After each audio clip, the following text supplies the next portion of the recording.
Bismillahirrahmanirrahim. Welcome to the Lahore Garrison Junior and Upper School, and welcome to 10th general science class. उम्मीद करता हूँ कि बेटा आप सब खैरियत से होंगे और अपनी स्टडीज़ पे, अपनी हेल्थ पे और अपनी दूसरी एक्टिविटीज़ पे फोकस्ड होंगे। बेटा आपके पास 10th general science chapter number 8 हमने कंप्लीट कर लिया है। उसकी एक्सरसाइज को बेटा आज हम सॉल्व करेंगे, ठीक है। तो सबसे पहले बेटा जो क्वेश्चन आते हैं आपके बोर्ड के एग्जाम में वो एमसीक्यूज होते हैं, ठीक है, ऑब्जेक्टिव टाइप क्वेश्चंस। तो अगर एक्सरसाइज की बात करें, पेज नंबर है बेटा आपके पास 127, ठीक है, पेज नंबर है 127 और जो आपके पास चैप्टर नंबर है 8 करंट इलेक्ट्रिसिटी, ठीक है। उसकी बेटा एक्सरसाइज हमने आज क्या करनी है, सॉल्व करनी है, ठीक है। एक्सरसाइज में अगर देखें तो क्वेश्चन नंबर 3 है आपके पास मल्टीपल चॉइस क्वेश्चन था। क्वेश्चन नंबर 3 है आपके पास मल्टीपल चॉइस क्वेश्चन, ठीक है। अब हमने देखना है कि आपको हर जो स्टेटमेंट है उसके लिए जो गिवन आंसर हैं वो दिए गए हैं।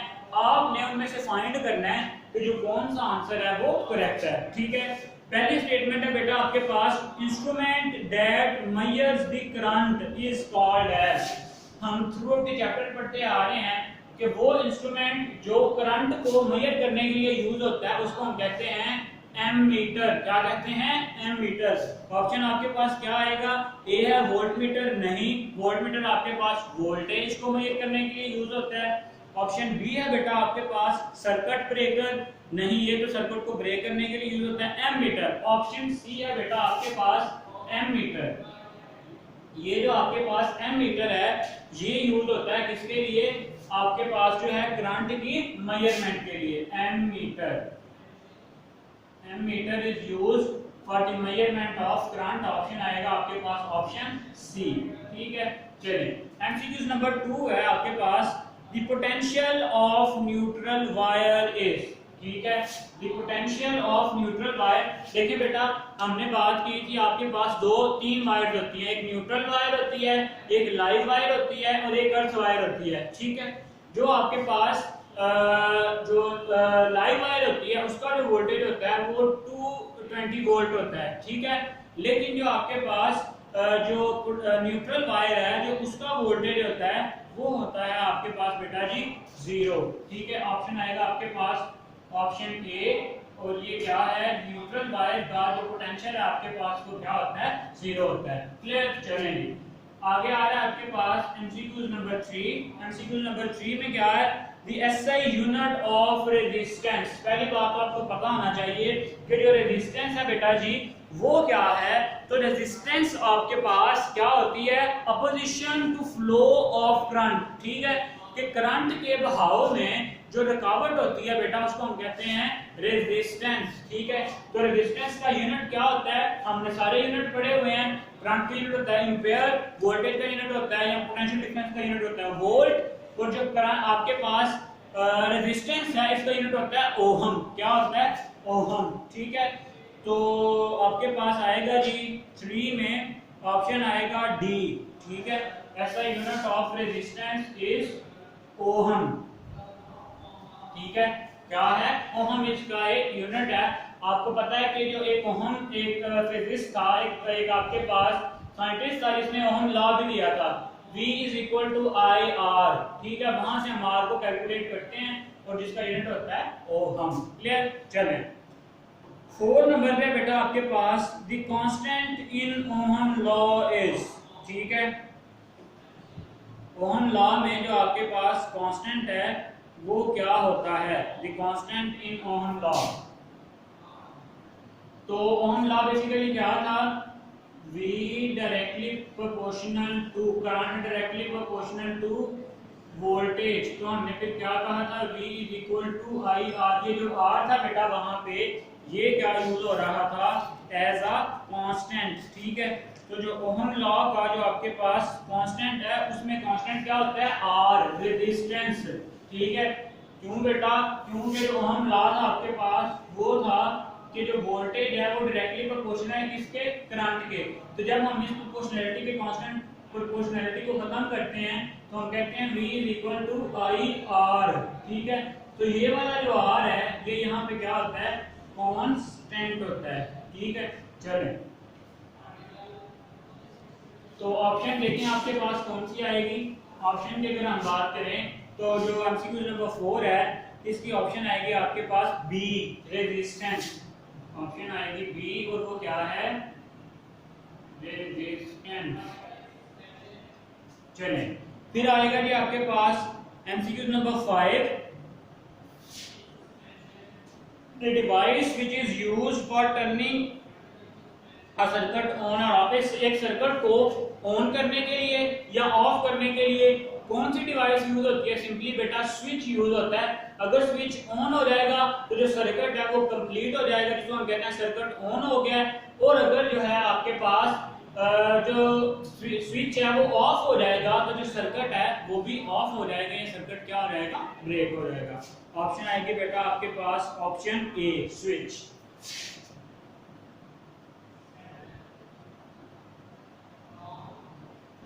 चलेंगे ये आगे बेटा हमारे पास एमसीक्यूज। नेक्स्ट आ रहे हैं हमारे पास शॉर्ट क्वेश्चंस, और ये कितने 10 शॉर्ट क्वेश्चन है बेटा, बहुत इंपॉर्टेंट है। ये साथ साथ हम डिस्कस भी करते आए हैं। अब भी मैं बेटा आपको ये सारे जो क्वेश्चन हैं ये मार्क करवा देता हूँ। शॉर्ट क्वेश्चन, क्वेश्चन नंबर 4 है ये आपके पास short question.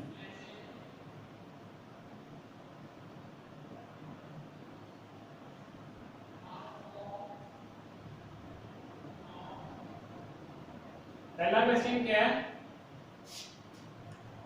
What is an electric current, what is an electric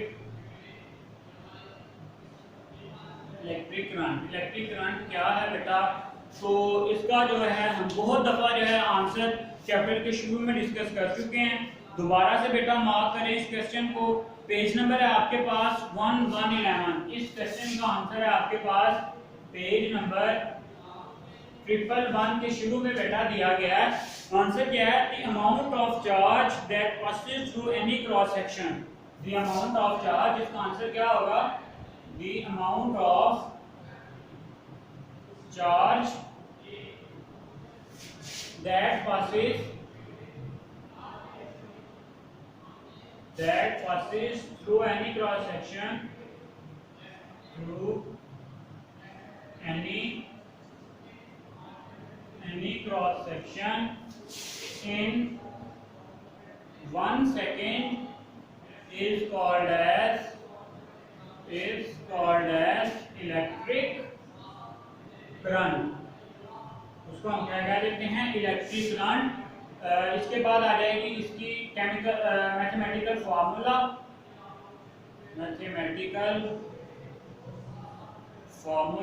इसका फार्मूला क्या है, if the charge is Q, if the charge is Q and the time is T, then electric current I will be, क्या होगी बेटा वो, I is equal to Q over T। ठीक है, इसी के साथ बेटा आपने इसका यूनिट भी मेंशन करना है। इसका यूनिट है आपके पास the unit of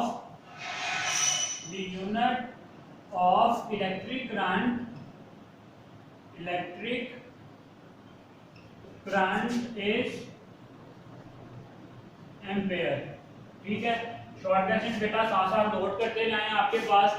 ये पहला शॉर्ट क्वेश्चन है, what is electric current. Electric current क्या है, तो बेटा आपके पास चार्ज की वो मिकदार जो किसी एक क्रॉस सेक्शन से 1 सेकंड में गुजरती है उसको हम क्या कह देते हैं, इलेक्ट्रिक करंट कह देते हैं। अगर इसके केमिकल फार्मूला की बात करें तो I is equal to Q over T। Q यहाँ पे क्या है, चार्ज, T क्या टाइम। और अगर इसके यूनिट की बात करें तो जो इलेक्ट्रिक करंट का यूनिट होता है आपके पास वो होता है एम्पेयर। ठीक है, जल्दी से बेटा नोट डाउन कर लें, क्विकली चलें। नेक्स्ट बेटा जो आपके पास सेकंड क्वेश्चन है, सेकंड क्वेश्चन बेटा आपके पास आ रहा है वो है डिफाइन पोटेंशियल डिफरेंस। ठीक है, जो नेक्स्ट शॉर्ट क्वेश्चन नंबर 2 है आपके पास, वो है डिफाइन पोटेंशियल डिफरेंस। जो उर्दू मीडियम के बेटा स्टूडेंट्स हैं वो पेज नंबर देख लें और उसी पे बेटा आपको इजीली इसके जो आंसर हैं वो मिल जाएंगे।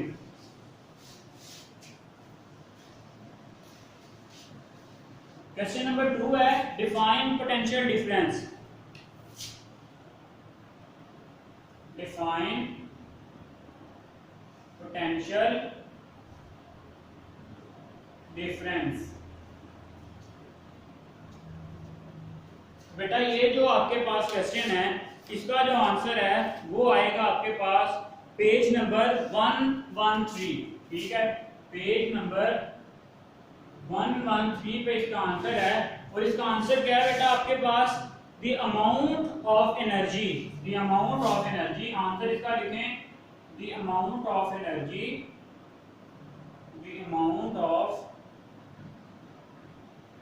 कौन सी energy, the amount of energy supplied to 1 coulomb charge, supplied to 1 coulomb charge by the battery.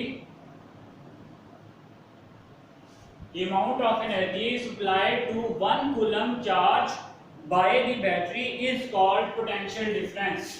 Is called potential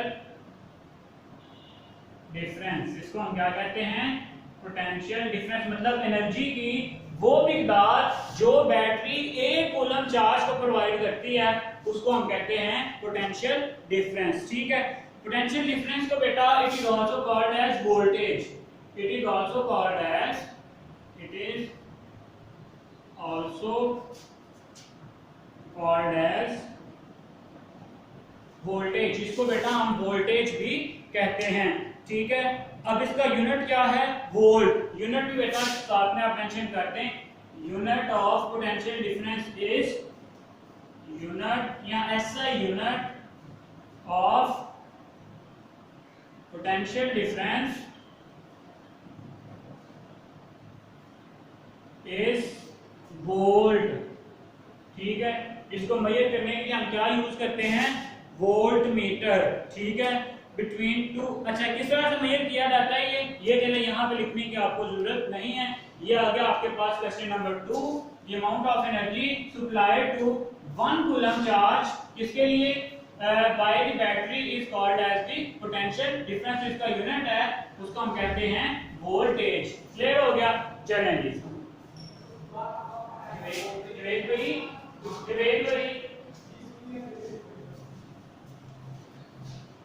चले, इसको बेटा हम क्या कहते हैं, पोटेंशियल डिफरेंस। चले, क्वेश्चन नंबर 3 है बेटा आपके पास, वो क्या है अब वो डिस्कस करते हैं। क्वेश्चन नंबर 3 है, what quantities does ohm law relate. Question number 3 है, what quantities does Ohm's law relate। ठीक है, इसका आंसर आएगा आपके पास as Ohm law is V is equal to IR, so this law relates what, voltage, current and resistance। ठीक है, ठीक है। अगर आप इसकी डेफिनेशन भी लिख सकते हो कि according to the Ohm law the potential difference is directly proportional to, ठीक है, the current flowing through a conductor is directly proportional to potential difference. ठीक है, आप ओहम लॉ की यहाँ बेटा डेफिनेशन भी लिखोगे जो मैं यहाँ पे आपको नहीं लिखवा रहा कि the current flowing through a conductor. चले यहाँ मैं लिख ही देता हूँ, according to Ohm law, according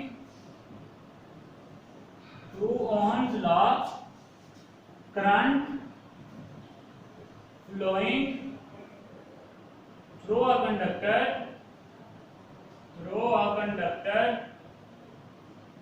is directly proportional to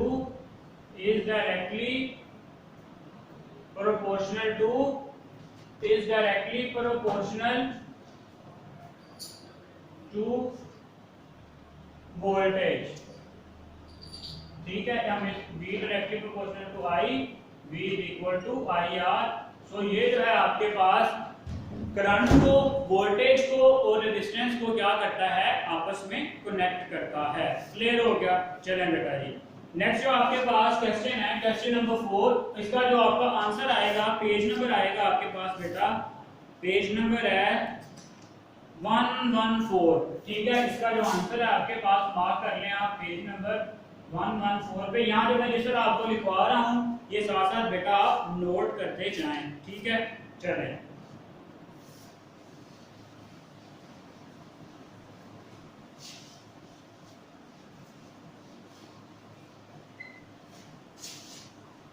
question number 4 है बेटा आपके पास, define resistance. Question number 4, define resistance.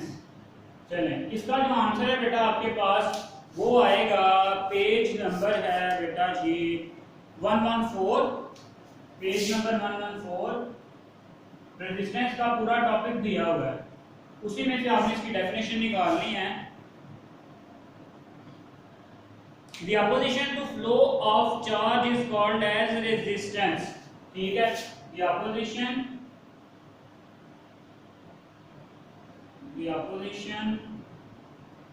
to the flow of current is called as resistance। क्या कहते हैं बेटा, हम उसको रेजिस्टेंस कहते हैं। ये किसके बराबर होती है बेटा जी? Resistance is equal to ratio of potential difference and current. Resistance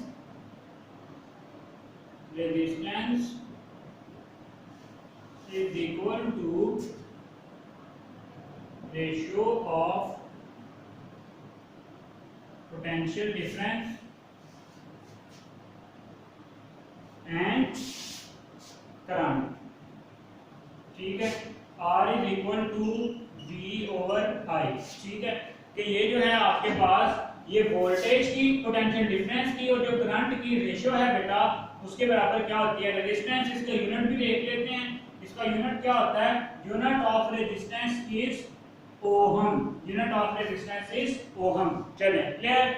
ये आ गया आपके पास क्वेश्चन नंबर 4।